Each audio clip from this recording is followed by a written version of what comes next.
Hello welcome to everyone to RA group of colleges. आज की video book में हम लोग टॉपिक करने जा रहे हैं particle in one dimensional box. Particle one dimensional box का मीनिंग ये है कि अगर कोई पार्टिकल किसी एक बॉक्स के अंदर ट्रैप रहता है, फंस जाता है, तो उसके अंदर हम लोग उसके एग्जिस्टेंस की हमें इक्वेशंस क्या मिलेगी। Equations mean the wave function. तो उसी वेव फंक्शन को पता करने के लिए हम लोग ये डेरिवेशन करेंगे। जैसे कि मैंने बोला कि वन डायमेंशनल बॉक्स, अब जैसे वन डायमेंशनल बॉक्स जैसी कोई चीज होती नहीं है, बस हम लोग यहाँ पर पहले इसको 1D की फॉर्म में पढ़ेंगे और फिर इसके बेसिस पर 3D पर हम लोग स्विच करेंगे। तो ऑब्वियसली जैसे आप पहले एक्स एक्सिस के बारे में स्टडी करते थे, फिर Y axis, then X Y Z, तीनों एक्सिस काम में आया करते थे। द सेम मेथड हम लोग यहाँ पर पार्टिकल की इक्वेशन को पता करने के लिए करेंगे। 1D बॉक्स का मीनिंग सिर्फ इतना सा है कि एक वन डायमेंशनल एक्सिस पर किसी भी एक्स एक्सिस, वाई एक्सिस, जो भी आप अज्यूम करना चाहो, वहां पर एक पार्टिकल मूव कर रहा है। जैसे कि मैं यहां पर शो कर देता हूं कि एक एक्स एक्सिस है जिसकी लिमिटेशन हम लोगों ने ले रही है कि x इक्वल्स टू 0 से लेकर x इक्वल्स टू a। इन दोनों के बीच में कोई एक पार्टिकल है जो कि ट्रैप रहेगा, और ये जो हम लोगों ने यहां पर लाइंस ड्रॉ की है, ये हमारे पास में इनकी वो वॉल्स है, वो लिमिटेशंस है जिसके आगे पार्टिकल जा नहीं सकता। तो ये हमारे पास में इनफाइनाइट लेंथ की है, या हम लोग बोलेंगे इनका पोटेंशियल या इनकी पोटेंशियल एनर्जी इनफाइनाइट है at x equals to 0 and at x equals to a। और ऑब्वियसली अगर पार्टिकल इसके बाहर होगा तो उसके लिए वेव फंक्शन हमारे पास में हो जाएगा 0। रीजन बिहाइंड, अगर पार्टिकल हमारे पास में इस बॉक्स से बाहर निकल जाता है, इन लिमिट से बाहर निकल जाता है, तो ऑब्वियसली हम लोग उसके बारे में कोई इंफॉर्मेशन नहीं दे सकते। इंफॉर्मेशन नहीं दे सकते तो हमारे पास में क्या होगा, पार्टिकल, उसकी इंफॉर्मेशन 0, तो वेव फंक्शन भी 0 हो जाएगा। सिमिलरली अब यहां पर मैं एक पार्टिकल को अज्यूम करता हूं जो कि इस बॉक्स के अंदर कंटिन्यूअसली मूव कर रहा है, तो उसके लिए हमें यही चीज पता करनी है, the wave function for this particle, जो कि हमारे पास में इसके अंदर है। अगर बाहर है तो हम लोग उसके बारे में नहीं बता सकते। तो इसी चीज के लिए हम लोग सबसे पहले इसकी लिमिट्स वगैरह नोट करेंगे कि वेव फंक्शन विल बी 0 कहां। फर्स्ट थिंग कि x इक्वल्स टू 0 से लेकर इस जगह तक, दोनों साइड में।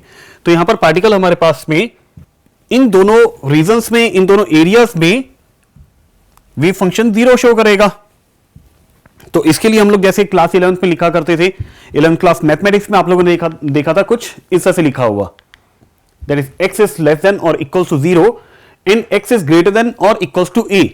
तो यहां पर हमारे पास wave function will be 0।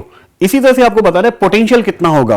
Potential जैसा कि आपको अगेन यहां पर दिख रहा है, potential will be infinite in this region and potential will be infinite in this region. ये पूरा रीजन बिल्कुल उसी तरीके से जैसे आपके पास में वेव फंक्शन है। तो यहां पर मैं थोड़ा सा दो तरीके से पोटेंशियल को लिखूंगा।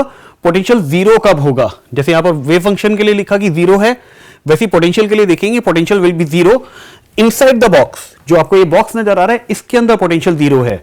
तो इसके लिए इक्वेशन हम लोग नोट करेंगे कि when particle is with in the limit that is 0 is less then x and x is less then a। 0 की वैल्यू जो है ये हमारे पास में x से छोटा है। x की वैल्यू यहां से लेकर यहां तक हम लोग ले रहे हैं। तो कोई भी अगर नंबर आप अज्यूम करते लाइक 1 2 3 4, ये जितने भी नंबर है 0 से बड़े, या फिर इन अदर टर्म्स कि x की क्वांटिटी जो कुछ भी आपके पास में आ रही है दैट इज 0 से बड़ी, या 0 is less then x, right. And दूसरी चीज यहां पर लिखिए x is less then a। a की क्वांटिटी जो भी हो, a का नंबर जो भी हो, वो हमेशा और हमेशा x से बड़ा होगा जो भी आपने नंबर लिया। तो इसीलिए ये लिमिट हमारे पास बन जाती है कुछ इस टाइप से कि 0 is less then x and x is less then a। अब दूसरी चीज की हमारे पास पोटेंशियल इनफाइनाइट कब होगा। पोटेंशियल इनफाइनाइट के लिए यहां पर मैं इसको कुछ हाईलाइटेड कुछ एरिया दिखा रहा हूं, कुछ रीजन दिखा रहा हूं। इन दोनों रीजन के अंदर हमारे पास पोटेंशियल इनफाइनाइट रहेगा। ये बिल्कुल वैसे ही जहां पर हमारे पास वेव फंक्शन 0 था, दोनों जगह। तो अगर देखोगे आप लोग तो इसके लिए भी इक्वेशन आपको बिल्कुल इसी टाइप से बनानी होगी, जिसको हम लोग लिखेंगे अब द सेम थिंग कि potential will be infinite when x is less than और equals to 0 and x is greater और इक्वल्स टू a। तो ये हमारे पास इनकी कंडीशंस बन जाती है। इन कंडीशंस के साथ में हम लोग आगे प्रोसीड करेंगे। अब मैं यहां पर यूज करूंगा एक wave function, Schrodinger wave equation one dimensional, क्योंकि 1D बॉक्स की हम लोग बात कर रहे हैं, तो वन डायमेंशनल इक्वेशन को हम लोग यहां पर काम में लेंगे, और वो हमारे पास में है इस फॉर्म में, that is del square by del x square psi x plus 2m by h bar square e minus V X into psi X. ये साई एक्स हमारे पास में इस पूरे के साथ में मल्टीप्लाई हो रहा है वेव फंक्शन। तो अब अगर मैं बोलूं कि with in the box, box के अंदर, अगर बॉक्स के अंदर देखा जाए तो पोटेंशियल इज 0, तो ये चीज हम लोग यहां पर पुट कर सकते हैं। और ये चीज जब हम लोग यहां पर पुट करेंगे, वेव इक्वेशन जो हम लोग के पास में श्रोडिंगर वेव इक्वेशन थी वो बन जाएगी इस तरीके से, जिसमें v वाली टर्म 0 हो चुकी है। तो इसी चीज को मैं एक बार दोबारा लिखूंगा, लेकिन उससे पहले हम लोग देख लेते हैं ये 2m/h², ये जो क्वांटिटी है इसको हम लोग अज्यूम करके चलते हैं k² के इक्वल, ये तैयार हो जाएगी, जिसको इक्वेशन नंबर 2 लिखेंगे हम लोग। द सेम थिंग मैं एक बार दोबारा नोट कर देता हूं, फटाफट आप लोगों को दिखा दूं कि हम लोगों ने सबसे पहले टाइम इंडिपेंडेंट इक्वेशन काम में ली, विद इन द बॉक्स की लिमिट लगाई vx = 0, जिसकी वजह से हमारे पास में ये इक्वेशन तैयार हो जाती है, इक्वेशन नंबर 1। और यहां पर हम लोग 2m/h² को काम में ले लेते एज k²। ये जो k² है यहां से हमारे पास में k बन जाएगा √2m/h² इंटू e, पूरे के ऊपर अंडर रूट है दिस। अब ये जो इक्वेशन नंबर 2 आपको नजर आ रही है, इक्वेशन 2 हमारे पास में एक सेकंड ऑर्डर की इक्वेशन है, जिसको हम लोग बोलते हैं differential equation of second order. ये सेकंड ऑर्डर इक्वेशन का एक जनरल सॉल्यूशन हमारे पास में होता है, जो आप लोगों ने मैथमेटिक्स फर्स्ट ईयर में भी देखा है और क्लास 12 में भी देख चुके हैं आप लोग इस चीज को, कि इसका जनरल सॉल्यूशन हम लोग कुछ इस टाइप से लिखते हैं कि wave function equals to a sin kx plus b cos kx।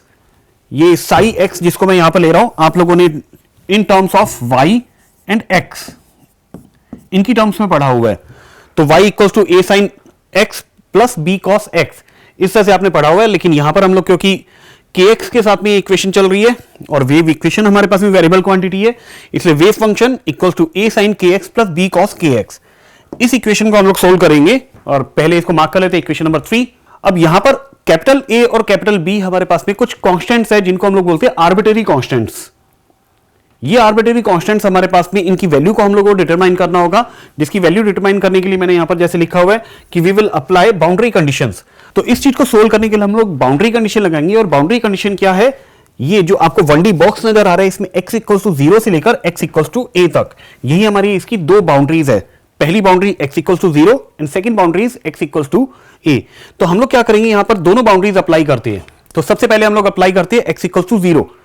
अब आपको बताने कि x = 0 पर क्या क्या चीजें होंगी। सबसे पहली चीज कि x = 0 हम लोग यहां पर पुट करेंगे, जिसकी वजह से sin 0 विल बी 0 और cos 0 की वैल्यू हो जाती है 1। तो ये हमारे पास में आएगा b × 1।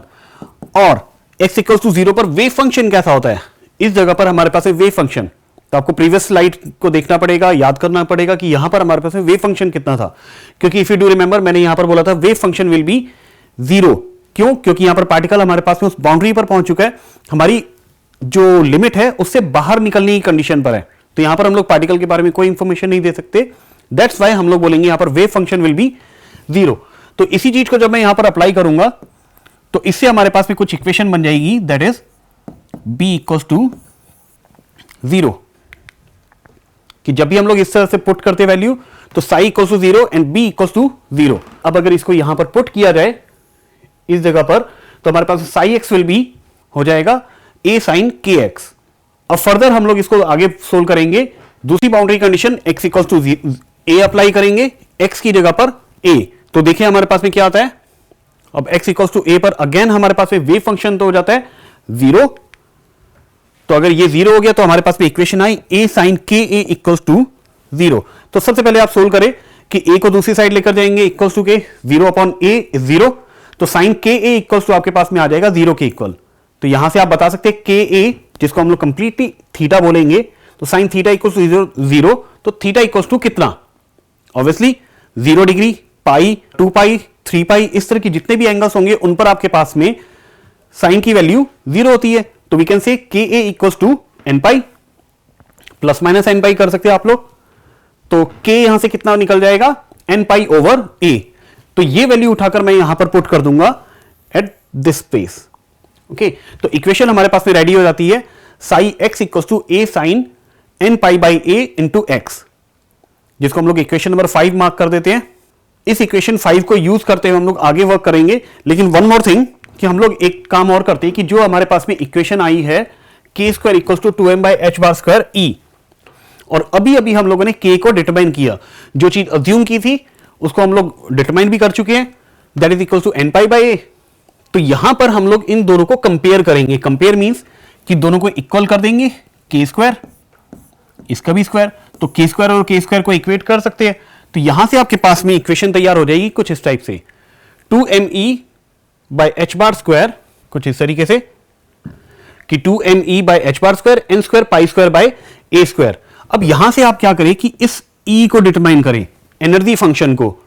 तो एनर्जी फंक्शन आपके पास में आ रहा है सोल्व करने पर N square pi square H bar square over 2ma square. और यहां पर अगर वेरिएबल क्वांटिटी देखी जाए तो n number of energy level, pi constant, H constant, mass of particle constant, A size of the box, ये भी कांस्टेंट। तो इस तरह से हमारे पास में ये सभी जो क्वांटिटीज है उसमें इट मीन कि अगर मैं इस n की वैल्यू को चेंज करता जाऊं तो मुझे अलग अलग एनर्जी लेवल्स की वैल्यू मिलती जाएगी, समथिंग लाइक दिस कि E1 विल बी n की जगह पर 1, इसी तरह से E2 n की जगह पर 2 का स्क्वायर 4, n की जगह पर 3 रखे तो 3 का स्क्वायर 9। तो ये हमारे पास में E1 E2 E3 E4 इस तरह से अलग अलग एनर्जी लेवल्स मिल जाते हैं, जिनके एनर्जी लेवल्स का रेशियो आ जाता है दिस। अगर इसमें देखा जाए तो सभी जगह पर ये कांस्टेंट क्वांटिटीज आ रही है, दीज ऑल। अगर ये कांस्टेंट क्वांटिटीज है तो रेशियो में हमारे पास में रह जाएगा सिर्फ और सिर्फ 1 4 9 16 एंड सो ऑन। तो ये हमारे पास में अलग अलग एनर्जी लेवल्स के एनर्जीज एंड उनके रेशियोज आ जाते हैं। ये तो अभी हमारे पास में आई है एनर्जी, बट स्टिल हमारे पास में वेव फंक्शन का एक रिजल्ट नहीं आया, जिसमें अभी तक हमारे पास में जो ए था कांस्टेंट क्वांटिटी या आर्बिट्ररी कांस्टेंट ए था वो अभी तक डिटरमाइन नहीं हुआ था। उस चीज के लिए हम लोग अब दोबारा वर्क करते हैं। इक्वेशन हम लोग काम में ले रहे हैं A sine N pi by A X, जहां पर एन पाई बाई ए जिसको हम लोगों ने के से रिप्लेस किया था, के की जगह पर इसको पुट किया था अभी सोल्व करने के बाद में। तो ये इक्वेशन हमारे पास में है। अब यहां पर मैं कंडीशन अप्लाई करूंगा, नॉर्मलाइजेशन कंडीशन। नॉर्मलाइजेशन कंडीशन जो आप लोगों को शुरू में जो इनिशियल लेक्चर से इस चैप्टर के, उसमें आपको बताया था कि अलग अलग हमारे पास में पॉस्टुलेट्स होती है, और उन पॉस्टुलेट में एक थी नॉर्मलाइजेशन कंडीशन कि जब पार्टिकल किसी एक लिमिट के अंदर एग्जिस्ट करता हो तो उसके लिए आपको बताया था कि वेव फंक्शन का स्क्वायर अगर कर दिया जाए, उसका इंटीग्रेट करे गिवन लिमिट के अंदर, तो that should be equal to 1। ये हमारे पास में कंडीशन होती है कि पार्टिकल एग्जिस्ट करता है उस जगह पर। तो ये आपको याद रखना है। तो इसी चीज को मैं अप्लाई करूंगा इसके साथ में कि वेव फंक्शन की जगह पर तो आ जाएगा ये complete A sine N pi by A into X, और लिमिट हो जाएगी जो हमारे बॉक्स की लिमिट है, दैट इज 0 से लेकर ए तक, राइट। जब इसको इंटीग्रेशन को सोल्व करेंगे तो हमारे पास में कुछ इस तरह से बनने लगेगा। मैंने यहां लिमिट अप्लाई की 0 टू ए, और wave function A sine N pi by A into X whole square D X equal to 1। अब होल स्क्वायर को ओपन करते हैं, ये हमारे पास बन जाएगा A square sine square X, something इस तरह से। अब क्योंकि आप लोग जानते हो साइन स्क्वायर कुछ इस तरह से अगर लिखा हो, ये sign square x D x, इसको कैसे सोल्व करें? तो मैथमेटिक्स में आप लोग जानते हो कि हम लोग सेकेंड ऑर्डर वालों का सॉल्यूशन नहीं करते डायरेक्ट, हम लोग पहले साइन स्क्वायर को कन्वर्ट करते हैं in terms of cos theta या कॉस एक्स। यही चीज मैं यहां पर अप्लाई करूंगा कि sine square theta equals to 1 minus cos 2 theta whole divided by 2 का फॉर्मूला अप्लाई करूंगा। थीटा की जगह पर हमारे पास में यहां पर complete that is an pi by A into x, ये थीटा की जगह पर है। तो इक्वेशन जो हमारे पास में तैयार हो जाएगी वो ये हो जाएगी 1 minus cos 2 N pi by A into X D X equal to 1। मैंने फॉर्मूला हटा दिया यहां से, डायरेक्ट आप लोग यहां से देख सकते हैं। तो अब इसका हम लोग इंटीग्रेशन करेंगे, इंटीग्रेशन बाय पार्ट। जैसा कि हम लोग जानते हैं कि 1 का इंटीग्रेशन हमारे पास में आएगा x, और cos का इंटीग्रेशन होता है sin। तो जब इसको सोल्व करते हैं तो हमारे पास में फाइनल रिजल्ट आता है कुछ इस टाइप से इंटीग्रेशन का, दैट इज 1 की जगह पर रखेंगे हम लोग x, और x की लिमिट जब लगाएंगे 0 to a, that will be a। यहां से जब सोल्व करते हैं तो अंदर हमारे पास में आता है sine 2n pi by a into X, क्योंकि कॉस का इंटीग्रेशन साइन, और ये जो कांस्टेंट क्वांटिटी है ये मल्टीप्लाई में आ जाती है, राइट। तो ये कुछ इस तरह से बनेगा, और यहां पर मैंने एक साथ ही इसकी लिमिट अप्लाई कर दी है। पहले अपर लिमिट x की जगह पर हम लोग a पुट करेंगे, और लोअर लिमिट x की जगह पर 0 पुट करेंगे। जब इस तरह से करते हैं हम लोग लिमिट्स अप्लाई करते हैं, तो x की जगह पर सबसे पहले a पुट किया तो यहां पर a से a कैंसिल होता हुआ दिख रहा है, और x की जगह पर 0 पुट करते हुए कंप्लीट क्वांटिटी बिकम्स 0 अगेन। तो साइन 0 की वैल्यू आपको पता है 0 होती है, और साइन 2n पाई के मल्टीपल्स, यहां पर वैसे तो हमारे पास में इवन मल्टीपल्स आ रहे हैं, बट कोई भी मल्टीपल्स लेते हैं पाई के तो साइन की वैल्यू हमेशा हमारे पास में आती है 0, और 0 माइनस 0 बिकम 0 और 0 के साथ में किसी भी चीज को मल्टीप्लाई करते ये भी 0, तो रिमेनिंग हमारे पास में सिर्फ और सिर्फ ये रह जाएगा स्मॉल a। तो देखा जाए तो हमारे पास में अब जो रिजल्ट आ रहा है कुछ इस तरह से आ रहा है कि a square by 2 into a equals to 1। अब यहां से हम लोग इस a को डिटरमाइन कर लेंगे। कैसे करेंगे? सिंपल मैथमेटिक्स, 2 यहां पर मल्टीप्लाई में और a डिवाइड में चला जाएगा और पूरे का कर देंगे रूट। तो यहां से a हमारे पास में आता है under the root 2 upon a। ये वैल्यू हम लोग पुट कर देंगे इस जगह पर, तो ये वेव फंक्शन हमारे पास में प्रिपेयर हो जाता है। इसकी वजह से this psi X equal to under the root 2 by a sine n pi by a into X. यही वेव फंक्शन है जो हमारे पास में किसी पार्टिकल के एग्जिस्टेंस के बारे में बताएगा कि x वो हमारे पास में लिमिट आ जाएगी। ठीक है कि x कोई भी क्वांटिटी आप पुट करो, अगर वो a से छोटी है तो वेव फंक्शन एग्जिस्ट कर रहा है, x अगर a से बड़ी है तो एग्जिस्ट नहीं कर रहा है, वो अपने आप इसके अंदर सॉल्यूशन आता जाएगा। तो यही है हमारे पास में आइगन वेव फंक्शन या wave function for the particle trapped in 1D box. तो यही था हमारा आज का टॉपिक। तो नेक्स्ट टॉपिक जब हम लोग करेंगे तो उसमें हम लोग इसी का नेक्स्ट वर्जन करेंगे या नेक्स्ट इसका स्टेप करेंगे, that is particle trapped in 3D box. मतलब 3 डायमेंशनल थ्योरी के बारे में देखेंगे किस तरह से उसमें पार्टिकल की एग्जिस्टेंस पता कर सकते हैं। Thanks for the day.